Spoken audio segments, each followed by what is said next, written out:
Merci de nous rejoindre sur BFM Marseille-Provence. Notre invité, Maître Arnaud Ibanez, bonjour. Bonjour. Merci d'être avec nous au lendemain de cette information BFM Marseille-Provence, de ce détenu d'une vingtaine d'années retrouvé pendu au barreau de sa cellule à la prison d'Aix-Luynes. Mercredi en pleine nuit, découverte faite par le co-détenu, et ça relance la question, les débats autour des situations en prison pour ces détenus. Vous-même, Maître, vous aviez en février dernier l'un de vos clients qui a été retrouvé pendu dans cette même prison de Luynes. La victime avait pris 8 ans. Vous étiez revenu vers lui pour interjeter appel. Il voulait faire une formation. Il s'était suicidé quelques jours plus tard.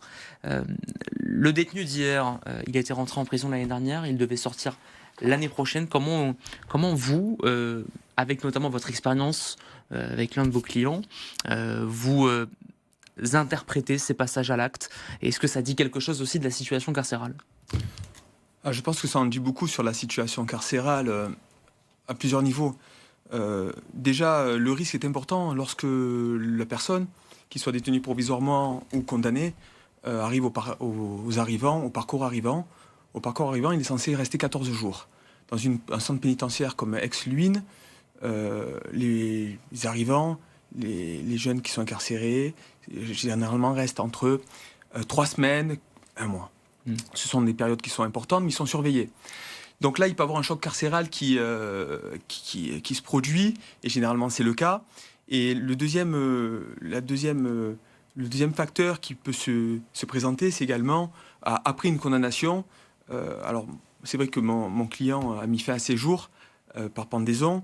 Je ne m'y attendais pas, puisque je suis allé le voir. On avait pris acte de la décision du tribunal correctionnel, 5e chambre famille, une affaire liée à des mœurs. Et c'est vrai que j'ai appris qu'il avait fait l'objet d'intimidation. Vous n'aviez senti chez lui aucune fragilité à ce moment-là? Alors, au début de son incarcération, il y a 1 an et demi, Ouais. lors de son mandat de dépôt, lorsque l'instruction a été ouverte, l'instruction criminelle a été ouverte, j'avais senti cette fragilité, et j'avais informé le SPAD. Après, une structure comme Aix-Luynes, il faut savoir qu'il y a, au niveau de la surpopulation carcérale, c'est une structure d'accueil de 1400 détenus.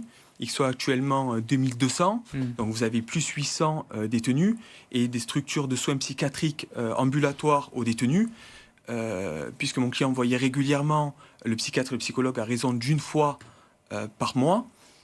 C'est pas adapté. C'est pas adapté. On n'a pas.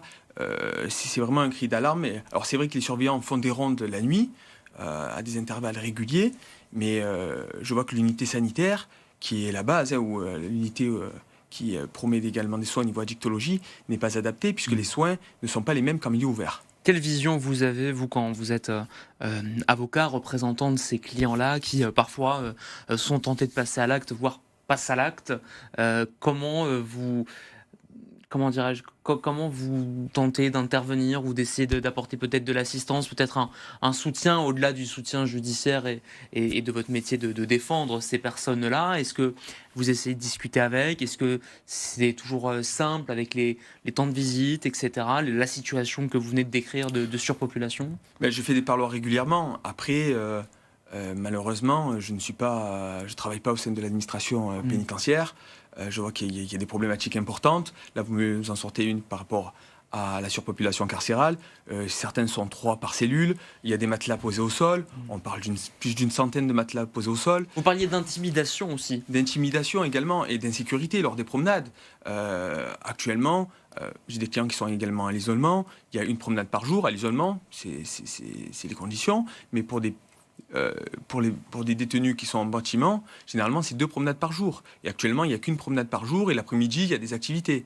Vous voyez, donc en fait, je pense que cette surpopulation ne permet pas d'avoir des soins et de faire un accompagnement sur mesure pour l'ensemble des détenus.